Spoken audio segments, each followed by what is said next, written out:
three, slate one, take three. And background action!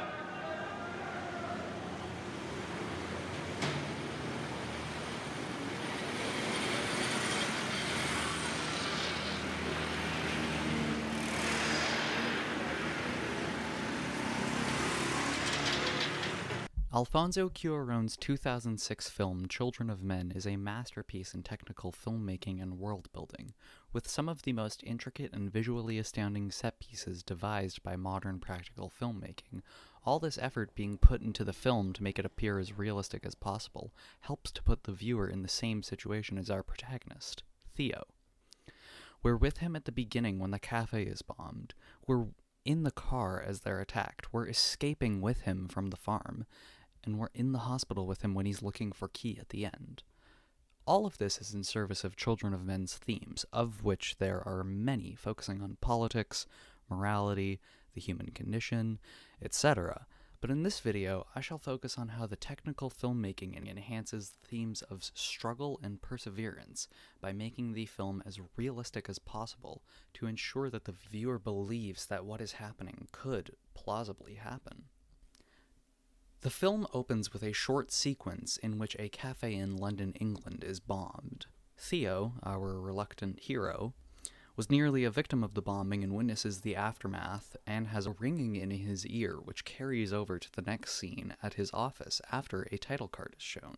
This short overture also acts as a nice display of the special effects and a great way to introduce us to the high-stakes life that Theo and everyone else struggles through. Of course, Children of Men's practical special effects receive some help from computer-generated effects from time to time, seen here and here. But they're used as supports rather than crutches, especially seen when the dirt bike flips over the car. How can you ensure the safety of your stuntman when it's going to be one take and no padding or safety measures taken? Well, you can't, so you use a computer, but only for a few seconds, so as to not draw the viewer's attention. And with the baby, well, it would be pretty hard to ask a baby to be quiet and wake up when the shot requires it. We'll come back to the baby in the hospital scene in a little bit, but right now I'd like to focus on the entire long take of the car chase. First, let's look at some behind-the-scenes footage of how they did it. You can see here that the car rests on a raised platform as go-karts on each side of the vehicle are actually steering and controlling it. On top of the car, they have a rig set up to allow the camera free movement inside the car without the need for the operator to be in the car. They had to plan how to film it without compromising their artistic vision. And you can hear it in the interviews and see it on set. Everyone a part of this knew they were making something incredible that had never really been seen before. This effort pays off by effectively having the viewer in the car with our cast of characters to experience exactly what they went through to enhance the struggle and eventual perseverance of the characters.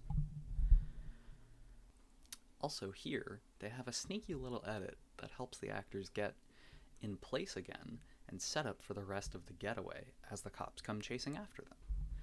Filming this whole thing in one continuous go would have been incredibly hard and budget burning and time consuming, so instead they plan a sneaky edit as the window breaks and the camera jitters, similar to a whip pan like in Alejandro G. Iñárritu's Birdman, giving the same effect, tricking the viewer into believing it's one take while allowing the production team to save money on the setup. This camera jitter whip pan can also be seen here as Theo enters the hospital for the same reason, giving the crew time to set up the rest of the scene. These edits are necessary to ensure the vision is seen through, as it would have been much too hard to plan the already incredibly long takes and to have the actors all wait patiently for their cues in a 6-minute take with so many moving parts. In a way, these edits themselves show the themes of struggle and perseverance by showing the time, effort, and planning that went into the making of the film. Going back to the baby, it's amazing how realistic they made it appear. Keep in mind, this is 2006, a time when computer-generated images looked cutting edge when making creatures or fantastical environments or robots, but Humans almost always fell into the uncanny valley, so to have so much time put into animating the child and having it look so realistic is a feat of its own. Compare this movie baby to another baby in a movie like, how about American Sniper by Clint Eastwood? Look at this. That is so clearly just a doll. I can't even focus on the scene or what they're saying because I'm looking at this fake baby. Now compare this, where Bradley Cooper manipulates the arm of the doll with his thumb, to this, where the baby takes its first breath and comes alive in Theo's hands. Doll, practically real. Doll, practically real. This is one of the most important moments in the movies and shows us Key's struggle, as she can't even climb the stairs leading to the room, and the actual delivery of the child, to the perseverance of birthing the baby, and now starting a new struggle of not only keeping herself safe, but also her baby safe. Every scene in Children of Men builds towards showcasing every one of its many, many themes, and every time I watch it, I'm shown a new theme being presented with stunning art direction, stunning cinematography, stunning acting from everyone on screen. And knowing the behind the scenes, I'm shown stunning effort put into making this a masterpiece in filmmaking.